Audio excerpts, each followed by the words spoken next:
this is where it was at. It's special when a night like Thelonious would come up and we would have the piano there for the play. The piano was tuned and everything was top notch, where the music would come out and be like it was supposed to be. And the man was very artistic and very particular about everything that he liked and playing the music and whatnot, and the people that came there to listen to it. You talking about Monk? I'm talking about Monk now. Tell me when you first met Monk. I met Monk in the early part of 41. 118th Street between 7th and St. Nicholas Avenue, on your left-hand side, Men's Playhouse.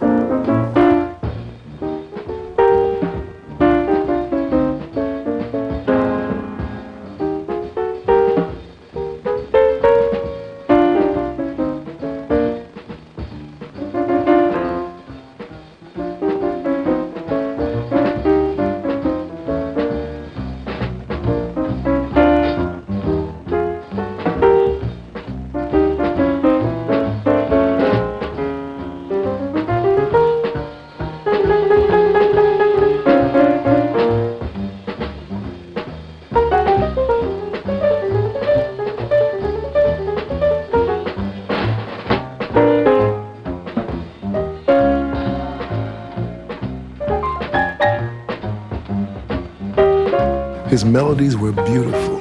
His chords were unusual. His colors, his rhythmic sense, you know, and the spiritual feeling in the music. You know, when you heard his music, it just carried you away.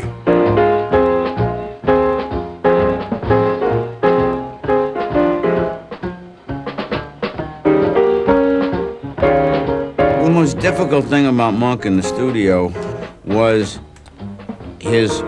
a combination of his perfectionism and his really basic, I think, inability to understand what the hell was supposed to be so difficult about his music. You know, the attitude that he understood it, why couldn't you?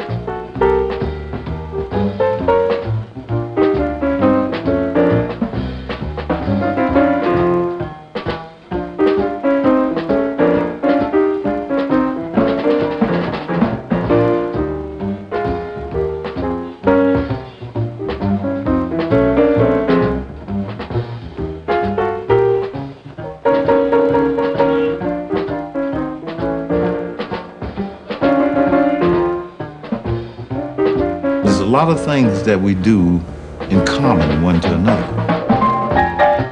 And we all do some of the usual things, you know. We use some of the usual phrases. Monk wasn't like that, you know. So Monk was like a real free spirit who said, I'm gonna play this way. This is what I want. And he played stuff that nobody else ever played.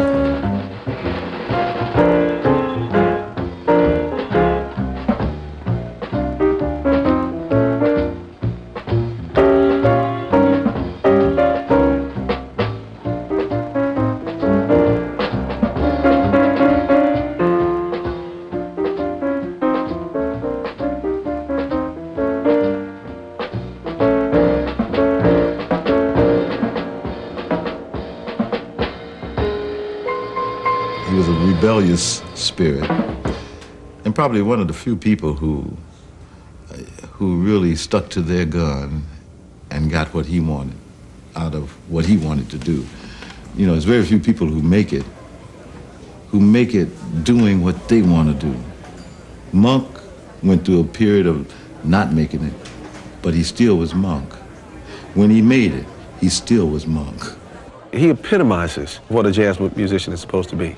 He has a style which is instantly identifiable, whether it's in composition, whether it's in his playing, or whether it's someone playing along the lines of Thelonious Monk. It's a very personal approach to jazz. Everyone treated Thelonious special. I knew there was something special about this guy because he didn't quite act like all my uncles or his friends, or you know, and everybody felt very happy. He elicited a real good feeling from everybody in the family all the time. And, you know, he was big on, like, anytime anybody in the family had a birthday, Thelonious was there to play Happy Birthday, which is an extraordinary event. To hear him play Happy Birthday, believe me, it was not the traditional voicings. But you know, for a long time, I didn't really know what it was per se. You know, I would listen to him play the piano, and I knew that he didn't play like everybody. In fact, Now, in retrospect, as I get older, I would have to say there was certainly a point when I was very young where I was rather distressed that it didn't seem like Dad was doing what everybody else who was a world-famous entertainer was doing. You know, it was like he was into his own thing.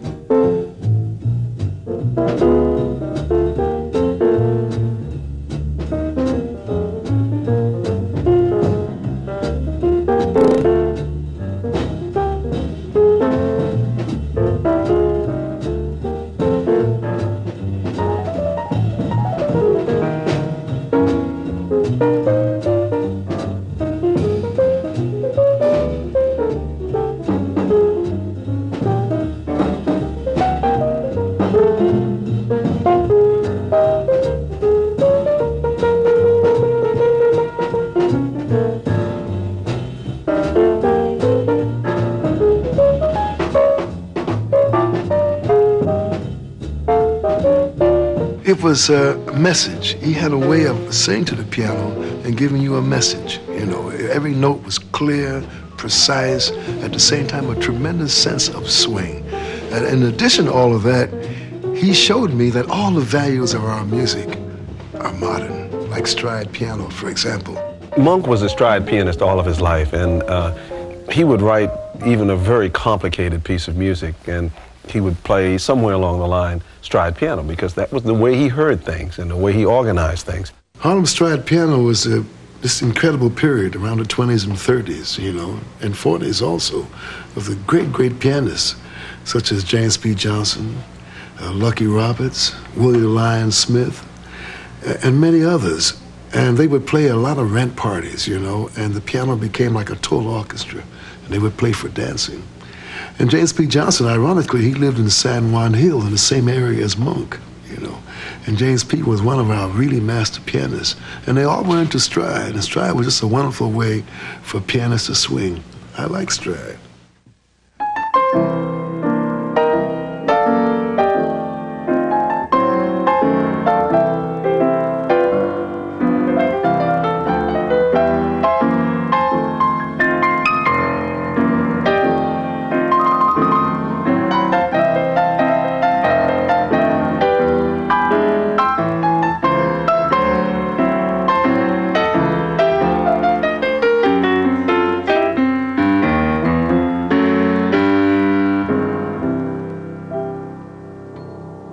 I think it's easier to understand Thelonious if you realize that in many ways he was himself a tremendously traditional artist. He had a great awareness of the past in jazz. Well, you know, the area that he grew up in the West 60s in New York was an area that James P. Johnson was living in at that time, and apparently James P. was a childhood hero of his. I mean, I recall a recording session when I did the first solo album I did with Monk. We were standing in the control room listening to the playback of an improvised blues that he had done, and he turned around and said to me, "Gee, I sound just like James P. Johnson."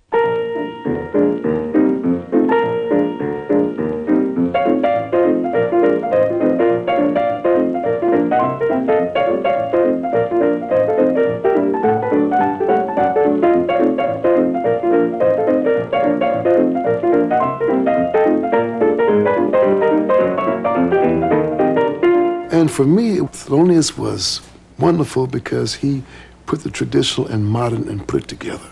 So there was no separation, you know. And you wrote a beautiful blues called Functional. I'm going to play this for you and use a little bit of stride.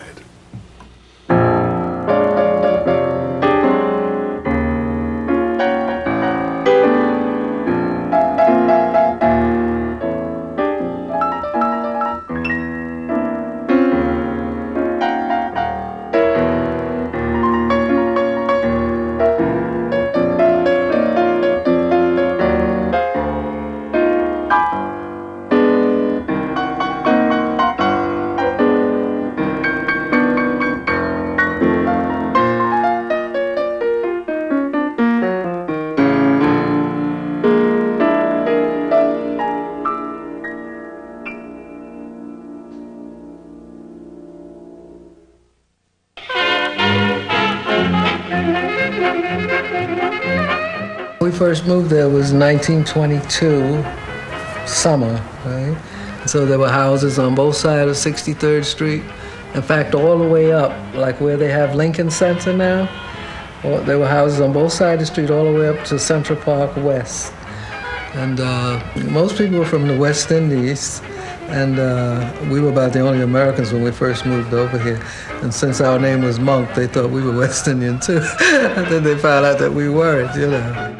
And his mother was a Jehovah's Witness, and she was very, very close to a number of the ladies in the community, and Thelonious was very, very close to his mother.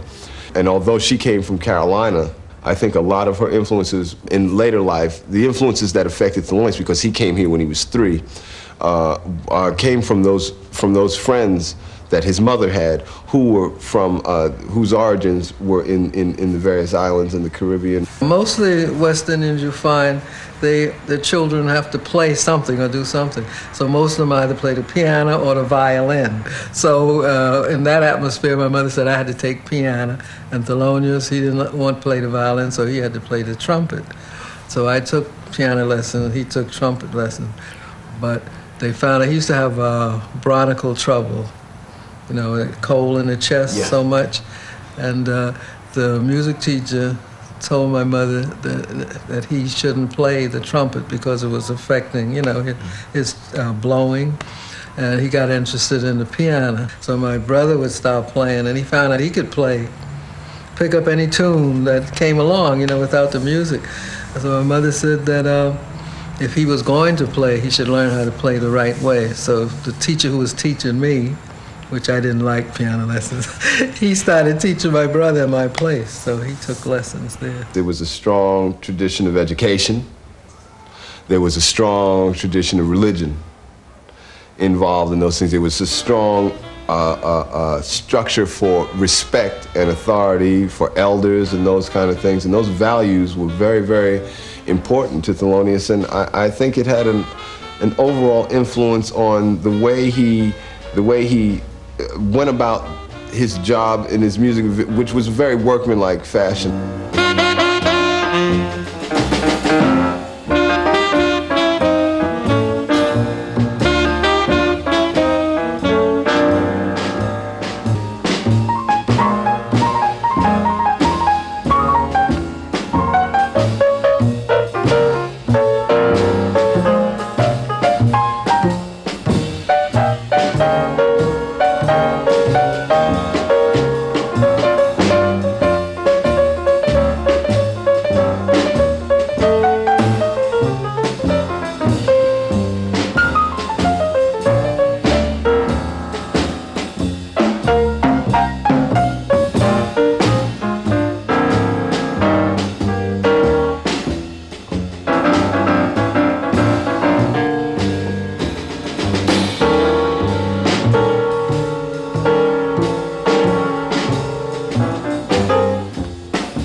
To Apollo on Wednesdays to amateur night, and he and his 2 friends, a drummer and a trumpet player. But the 3 of them anyway, they would go up and they won every time they went up.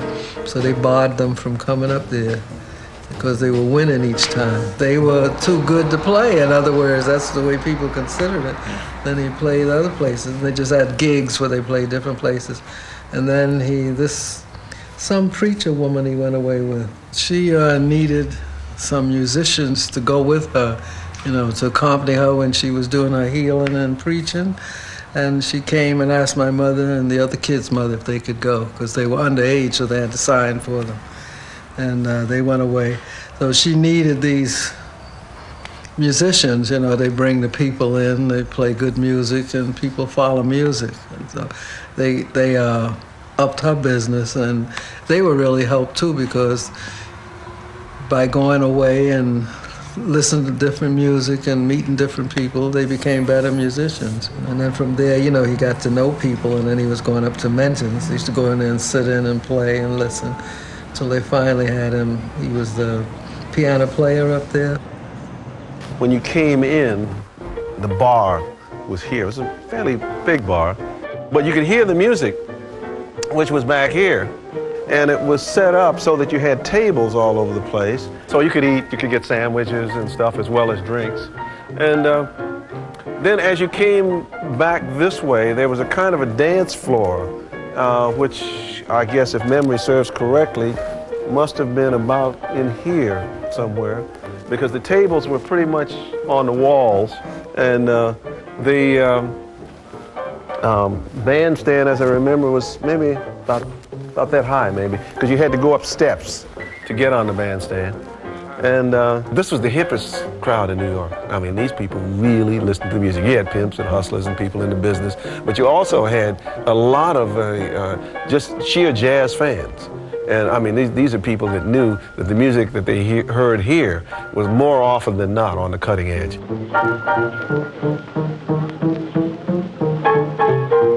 This was the place where Monk, you know, got together. He was playing a lot with Charlie Christian, and this is where they created this music, bebop. How it happened, we never know. It's kind of something that is like a miracle. You have Dizzy and Charlie Parker and Miles, they all get together and create this music called bebop. But Monk, he seemed to have been that central figure.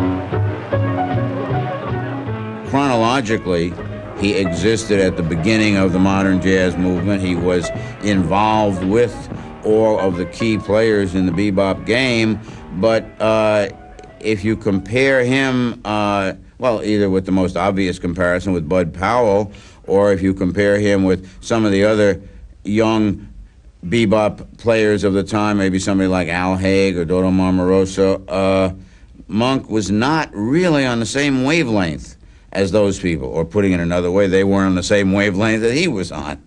I go to Thelonious' house, and Bud would come by a lot of times and hang out. But Bud had this awesome technique on the piano. I mean, he just created that whole bebop concept, you know, of piano, which everybody was attempting to play like Bud Powell. You know, those tremendous runs, he had that tremendous feeling, those huge chords that he would play, the tremendous tempos that he could handle.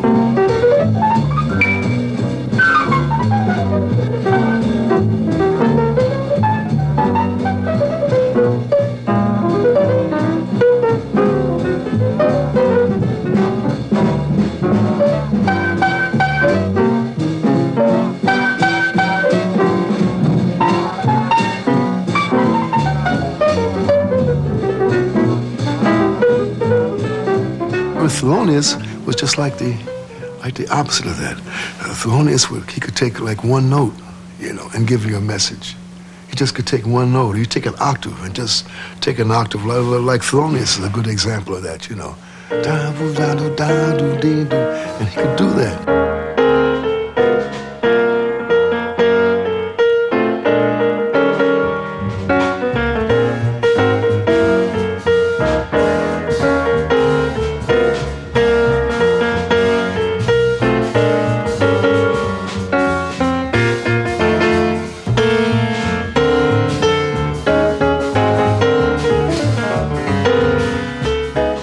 Though he was one of the main contributors to the music.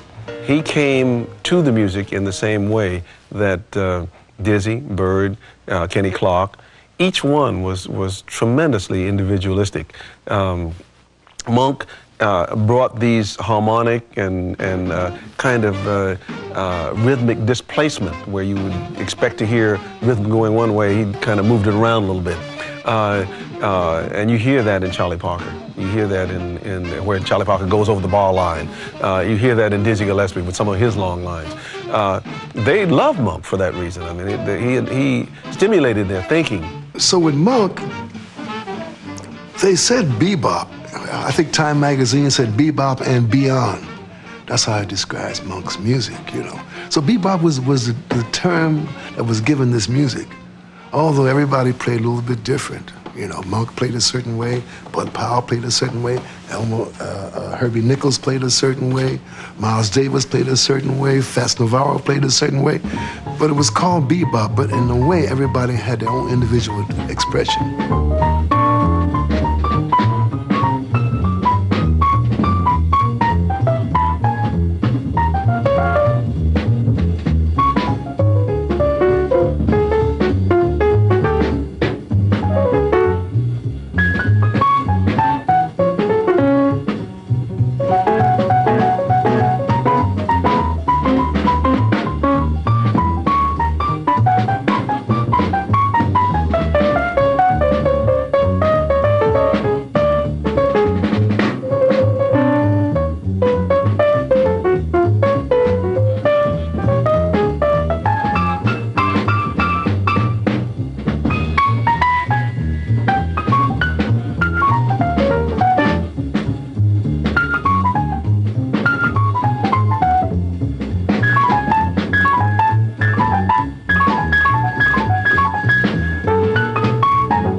I was just enamored with the excitement of being on 52nd Street, you know, with the 20 clubs and history of jazz right there, all in that one block, and all these fabulous musicians with, you know, Art Tatum. I'm working opposite Art Tatum. I'm working with Ben Webster, one of my all-time idols. Right next door is Coleman Hawkins with Don Byers playing, with Thelonious Monk playing on piano. And so, you know, it's nice to see a familiar face. It's like, hey, man, it's good to see what you've been into. And he said, well, I haven't been doing too much, but, you know, I've been doing a few things with Hawkins. And so I think they had like 2 or 3 weeks there at the club or something. I first heard Monk with Coleman Hawkins on 52nd Street, the club, I think called the Downbeat Club, you know. And I walked in because Hawk was my idol, you know. So wherever he'd play, I'd always be there. And I always catch a musician I never heard before. Well, my first reaction to Monk, because that night he didn't play much piano, you know. And I couldn't understand what Coleman Hawkins was doing with this piano play, because he was just hitting a couple of notes and just stop and wouldn't play. But something drew me back. I went back again and discovered I was listening to a true genius. He wasn't like every other piano players. I mean, he didn't do showbiz. He didn't throw his hands up he just played the piano and he did what he did. And if you didn't listen, then you might miss the point of everything, and most of them did. And Coleman Hawkins caught a lot of hell for hiring Monk.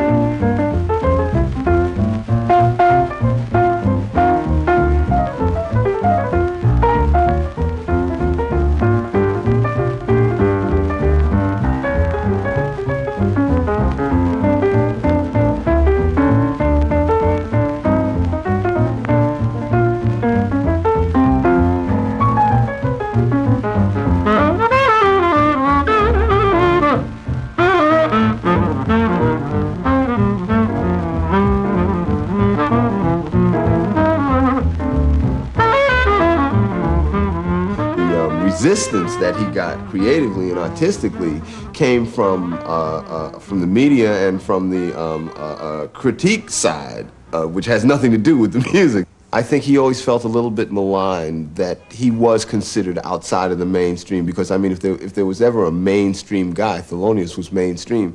All you have to do is listen to the compositions that he chose to perform, even early in his career. He was picking compositions by Berlin and by Cole Porter and Duke Ellington and those people, you know, and if you listen to his playing stylistically, Art Tatum, Willie the Lion Smith, Duke Ellington, all those people prop up so prominently, and that's why those guys knew exactly who he was and exactly what he was doing.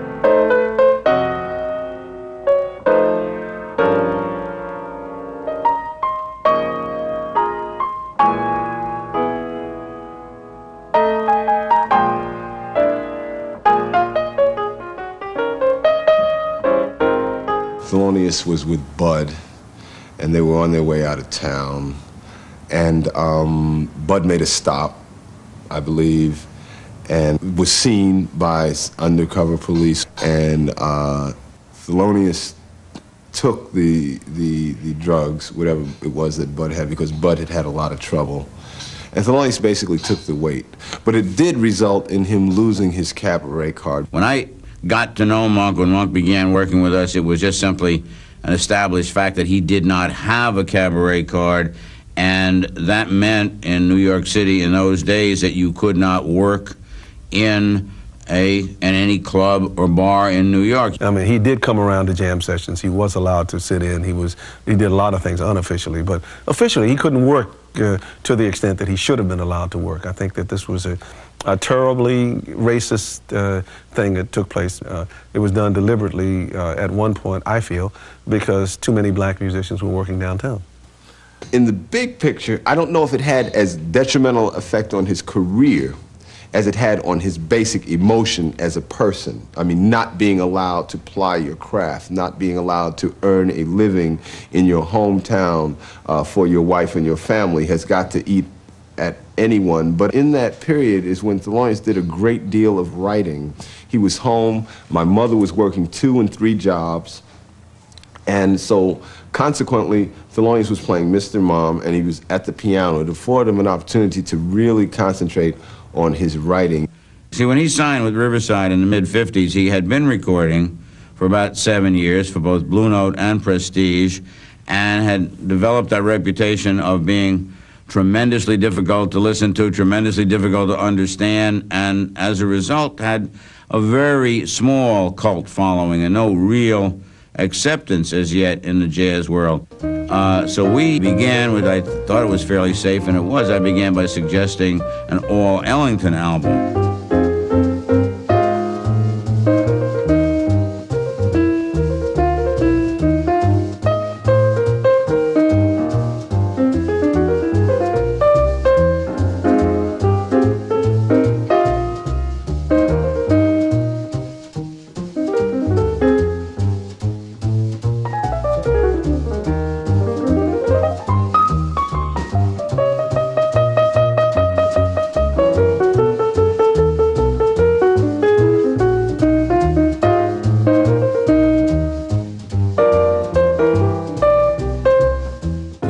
Another trio album involving standards, and then I guess we felt that we and the world were ready to tackle Monk playing his own material with horns, and that was the third Riverside album was the Brilliant Corners album with Sonny Rollins, which is the first Monk album for me that made a big splash.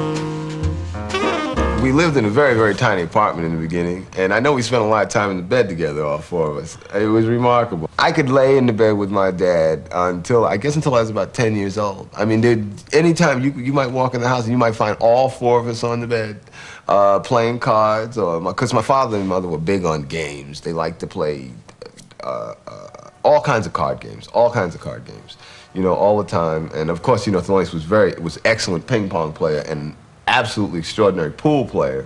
So he was big on games. He liked that competitive little thing. But we played games a lot. But it was we were very, very close-knit family. You know, Thelonious took me and my mother and my sister out on the road with him a lot, you know, in the latter years. He really liked that. My mother always. And now when I think about it in retrospect, I know he was going through great changes to make it possible for us to do these things because he wasn't making that much money.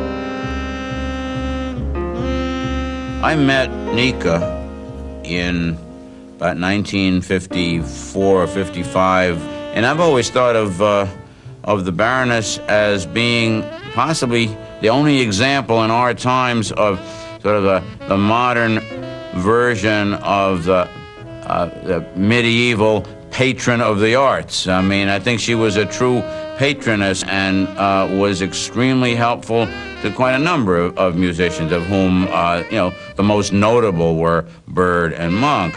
All the musicians would always go to her place and whatnot. She'd always be around. I think perhaps that the Baroness realized what a genius this man was, you know, and probably just she had that sense, that timing, to realize that this was a master, and maybe that was the contribution that she was supposed to make.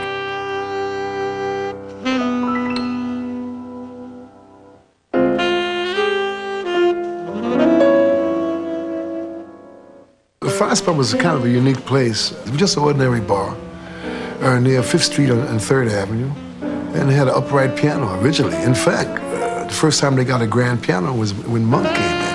And I don't know what it was about this place. It just had a certain kind of spirit.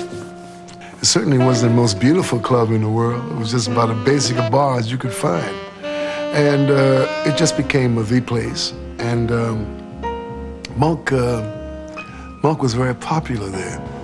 First time I saw Thelonious was the old 5 Spot. It was the band with John Coltrane, Shadow Wilson, and Wilbur Ware. And I guess this was the most awesome quartet that I'd heard in my life. Going there from 9 to 4 every night that they worked. I was sitting in there or standing outside listening to 4 great musicians. Really fantastic for me. And Monk's music was such a challenge for John Coltrane, and he could take it to another sphere. As you know, Train was incredible, and here the two of them together down the 5 Spot, oh, it was awesome, awesome. Because Monk would just feed you them funny chords, you know, and give you all that space, and Train would fill that space up with all kinds of stuff. So it was a natural marriage between the two. Natural.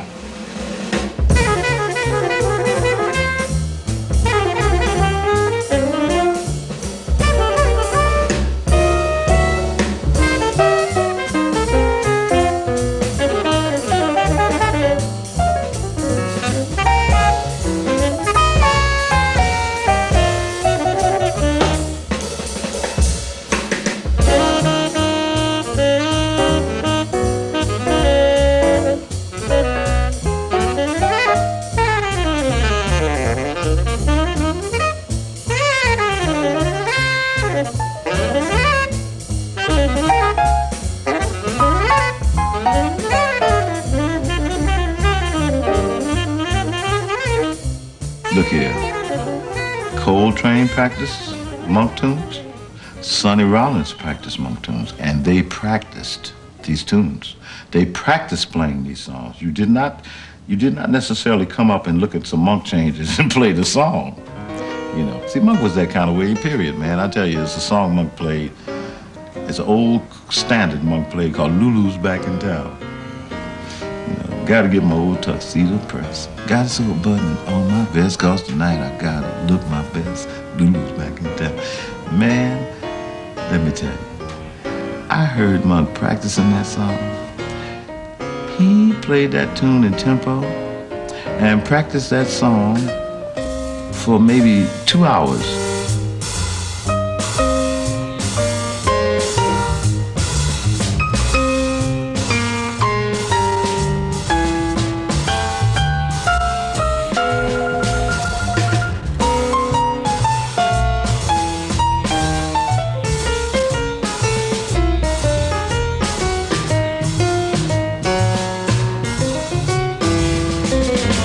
The average pianist, I doubt if there's a pianist. I know myself, if you could sit and play a tune yourself in tempo and do it for an hour, I don't think there are too many cats that can do it.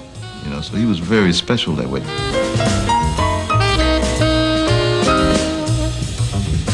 The most exciting moment for me with Monk came at the Vanguard. It was one day when he refused to play any of his songs. And so he played all standards. And then, that's when one really knew the truth about Monk then. What was it? Ugh. See, it didn't matter what Monk played. I saw Monk sit down at the piano and read a sheet of music, note for note, and that sounded like Monk. You see?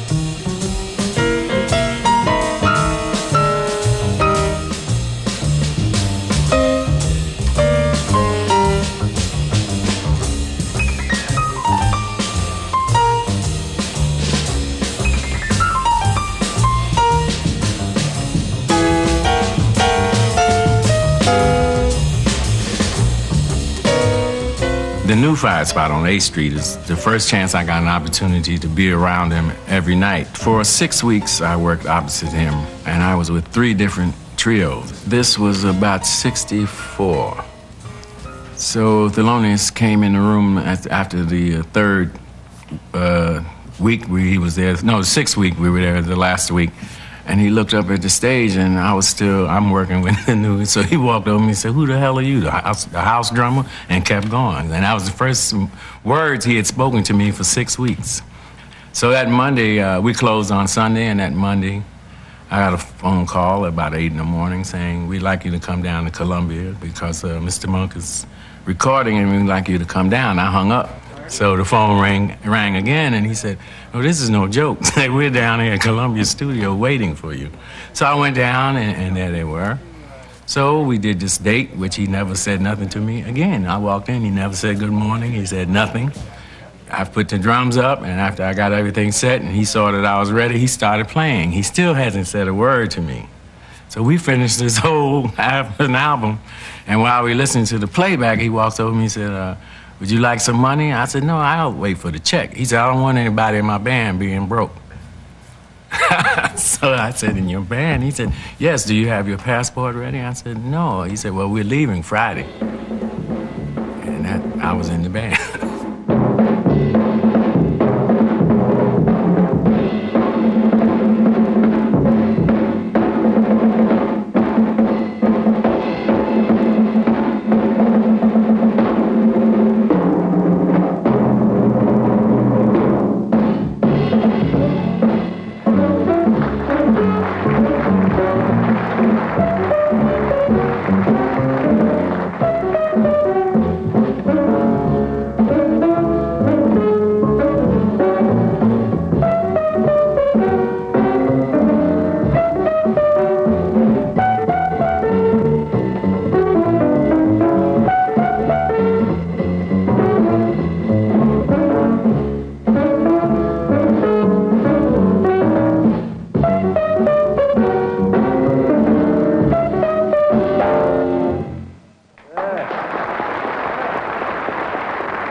two numbers which I personally call masterpieces.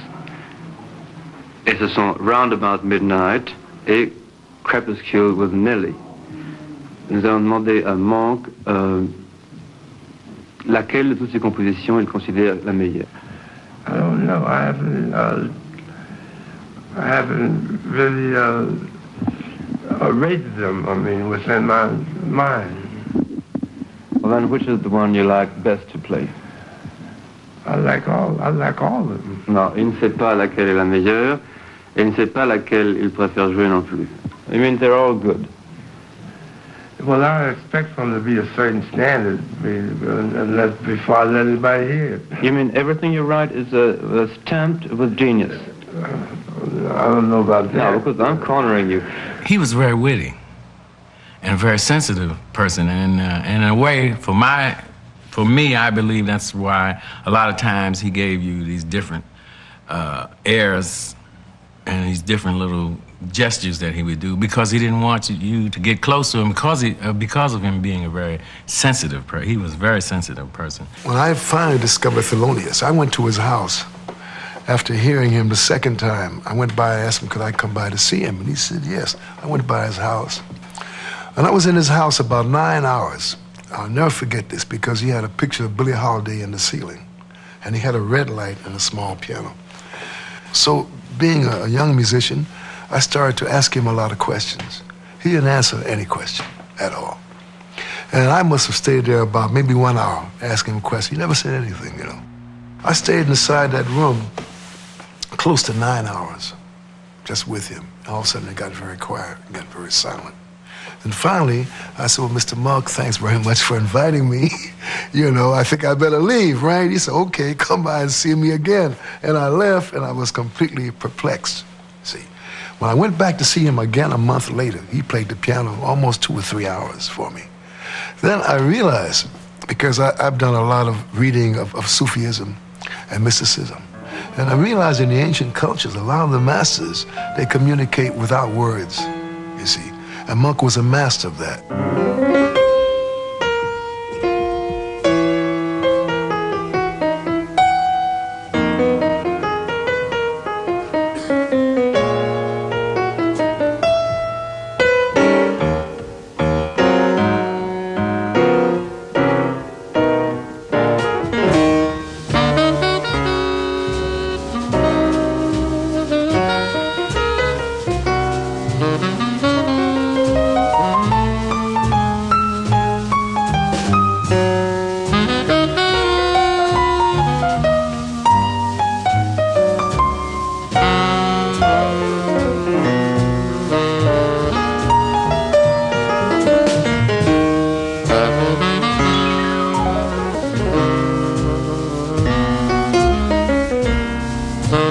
When I hear Monk play, it's like hearing Mahalia Jackson sing.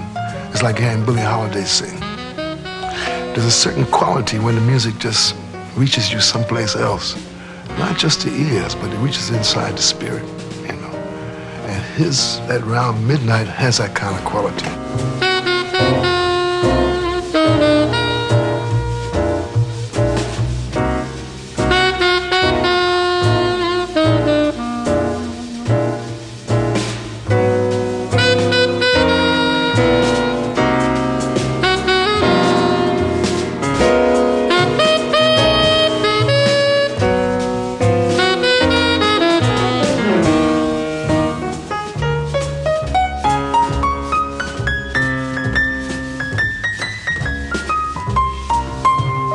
Our music is a music of conversation. And for Louis Armstrong, when he played his trumpet, he was talking. He was really speaking. When we hear the blues, it's really a language, a musical language of communication. And Monk was a master of that. So he could make one of those funny runs. He would start up here at the top of the piano, and a half hour later, he would get to the bottom. Now, you try to follow that trip with him going down the keyboard. It's incredible.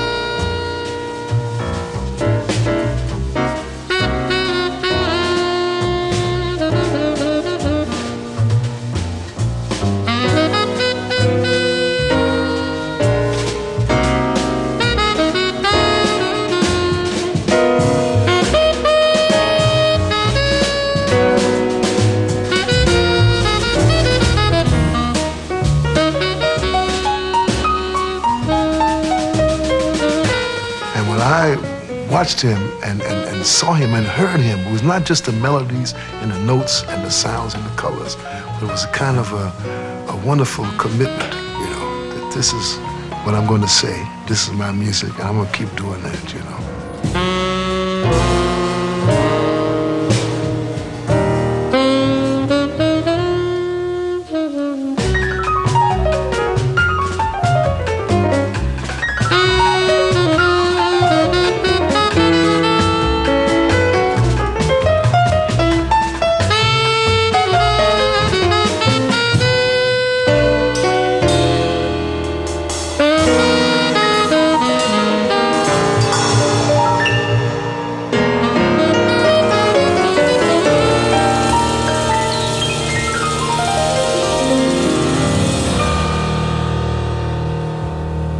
Not only is Monk such a master pianist and composer, but when you watch him play, he does a complete ballet. He doesn't play the piano, but he puts his whole body into the piano.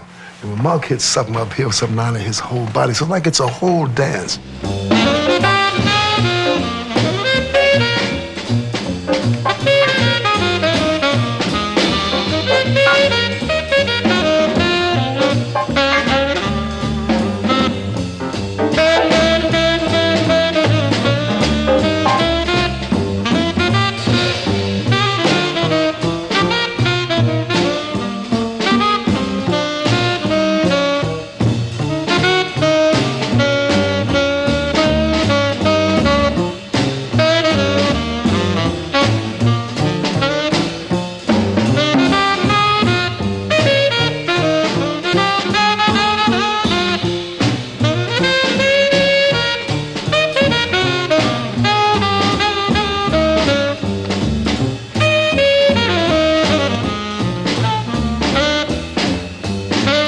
Dancing was funny. When this music was happening, then he'd get up and do his little dance because he was feeling good and he knew you knew where you were and the music was swinging and that's what he wanted.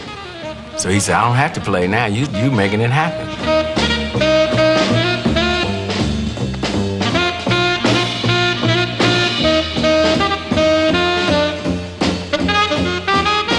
My association with jazz is at dance halls. You know, we gave dances. People danced to the music. When you went to the Bird, you was at a dance. When you went to hear anything, if you went to hear Stan Ken's band, it was at a dance. If you heard Duke Ellington's band, it was at a dance. So that dancing was part of the music. And I think Monk sort of knew this some kind of way, because Monk had his own little shuffle, and he'd get up and dance while Charlie Rouse played. And the minute Charlie Rouse stopped his solo, Monk was at the piano playing. That means instantly, right into it, you know, no pause, no. The dancing was a part of the piano playing.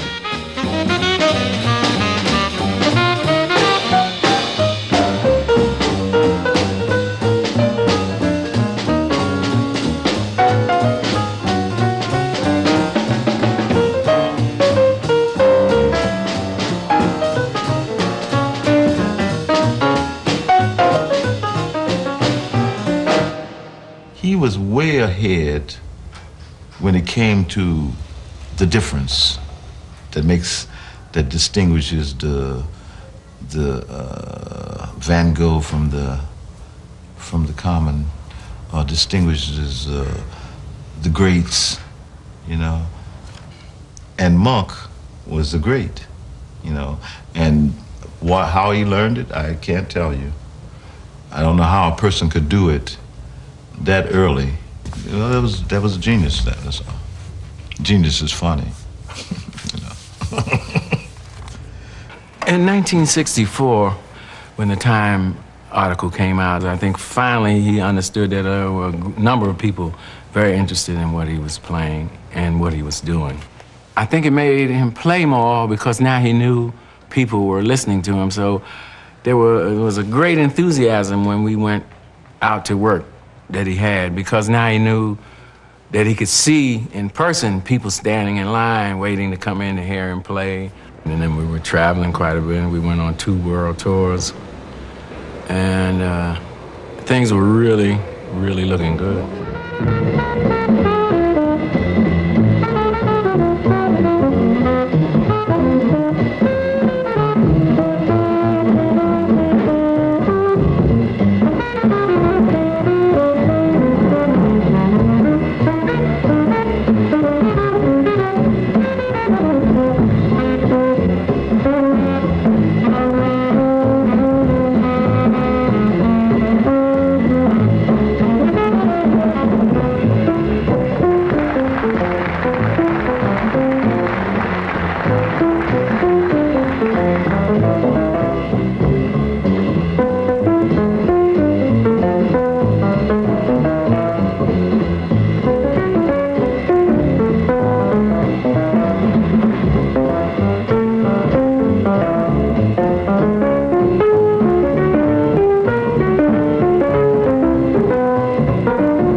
very sensitive, I can say, a very sensitive person, a very knowledgeable person. And I think a lot of things happened to him that he held within. He never would release them. And I think in the end, it finally caught up with him, you know. Over Monk, he reached a point where he was doing the concerts, he toured, he was very popular. But I just got the impression that the surroundings of the music didn't move with the music, you know. You see what I mean? You had this tremendous music, but they just weren't the places. I felt that somebody like Monk should have had a place to play. It was fabulous. The best piano, the best conditions, best sound, everything, you know. And I felt it wasn't there.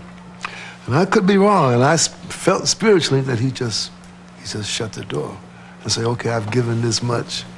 And he gave a lot, you know. I said, okay, this is for you, you know. I've stopped. That's all. He just said he didn't feel like playing, so he stopped. You know, if he say something, he just say it, but he don't go into details to tell you why or anything.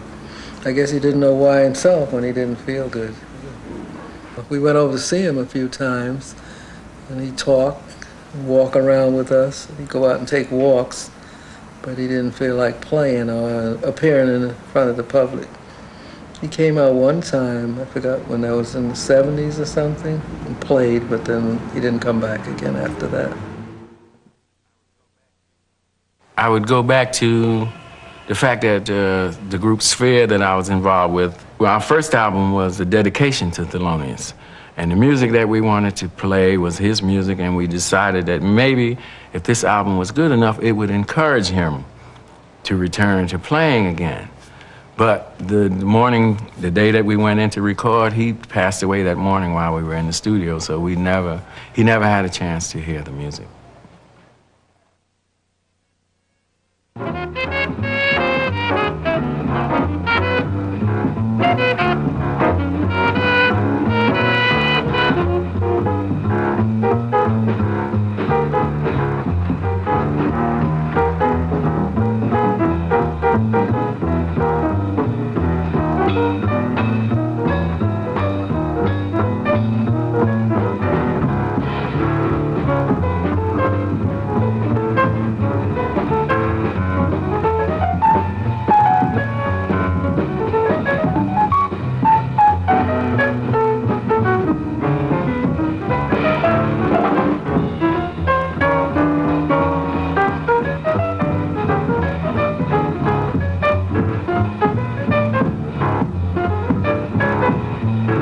I think Monk was he was a part of a golden era of the music, you know. That was a golden era of the music, and I mean, like all golden eras, they come to an end. And so you have to go through a certain period before there's a renaissance. He gave so much, and he had to make great sacrifices to give what he gave, because he never compromised his music. You see, some composers, some musicians, they say, well, okay, I'm gonna do this because this is gonna make me some money, you know. But Monk was almost like a prophet. He was here for a reason. He was here to bring us all this beauty, all this love to the world. And he couldn't compromise. He didn't know how.